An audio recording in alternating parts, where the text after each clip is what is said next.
The featured company is a paid client of Proactive Group Holdings, and this recording is disseminated by Proactive on its behalf. We recently identified a high-grade copper gold porphyry.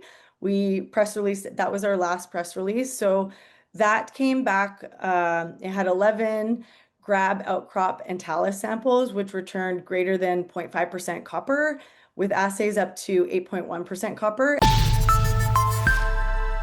Welcome back inside our Proactive newsroom, and joining me now is Meredith Eades. She is the CEO of Stuhini Exploration. And Meredith, it's good to see you. How are you? I'm good. How are you, Steve? I'm doing well, doing well. Good to have you along. Excited. I know you've had some recent news out. We'll talk about that in just a second. But first, for those not familiar, give me a bit of background on Stuhini. The thing that I've been really trying to drive home since I started in this role is we've got one property, but two paths to value creation. What most people know Ruby Creek for and Stuhini is the 433 million pound Molly deposit. It's got road access and a bunch of drilling on it. And so we trade on that at 2 cents per pound of Molly in the ground compared to our peers, which are 4 to 35 cents. So that is the development side of the story. But then we also have this discovery side.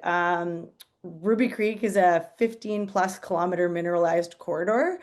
And it's got minerals like tungsten, copper, gold, silver, even antimony. And so that's this discovery side to the two paths to value creation that I'm trying to help educate investors on with regards to Stuhini. Yeah, let's talk about the two separate. Let's begin with the second part first, and that's the one you talked about of the copper, the gold, and all that. So tell me, you've done some work recently, and there's also some historical work here to try and sort of push this forward. Maybe talk about that part of it. Yeah, so prior to Stuhini having this land package, it was kind of fragmented. So there was a lot of data that was not all compiled into one space. And so now that we've had the whole package, we have had the opportunity to kind of look at that data more cohesively and Mhm. really define some areas that might have targets worth exploring a little bit more. Right. And so that's the plan is to do that in 2026 is to take a closer look. As I mentioned, you did have some work you've done, some grab samples and things like that. Yeah, so we recently identified a high-grade copper gold porphyry.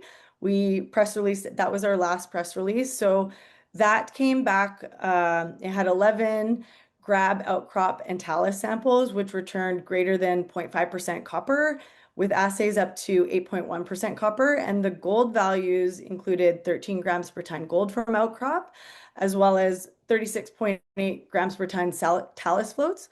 So that target is the data, the mag data suggests that the mineralized porphyry may span 1 kilometer by 600 meters. So that's kind of the copper piece. But then we also press release some news with regards to a mini bulk sample on our silver surprise zone. So the Mhm. reason we did that was there's so many high grade samples in that area. We have 28 samples between 1,000 grams per ton silver and 16,000 grams per ton silver. So we decided it would be worth doing this mini bulk to get a better understanding of the metallurgy from that sample. We were able to do that bulk sample from, there's 3 parallel veins on the project, all about a meter wide, and some of those veins are up to 180 meters in length at surface. So that was something very intriguing to us, which we wanted to do, get a little bit more information. So that's kind of those targets that we're defining for future work. Okay. Now on the other side of things, the Molly side, I know you've engaged with Tetra Tech to do a little work for you as well. So tell me what's happening there. Yeah, so for anybody that doesn't know, Stu Heaney has the Adenac Molly project. And so that was a fully funded to be built into a mine back in 2008. It had a full feasibility EAC on it. And due to the market crash of 2008, it wasn't able to move forward. But at the time, it was ready to be built into a mine.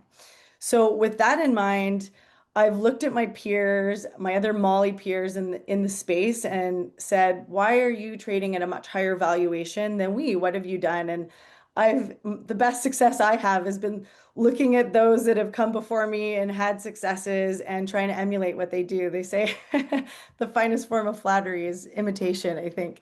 So I've just did some research onto some of my peers to see what they had done. And I think for us, the geology hasn't really changed.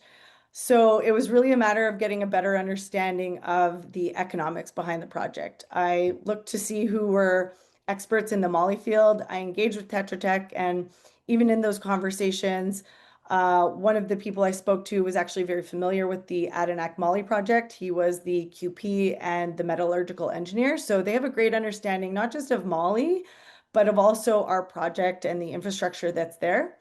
So I initiated them to do an initial desktop study, which will give me a better understanding of whether it makes sense to move forward towards a PEA, and then we can get, then we know what the economics look like in 2025 beyond.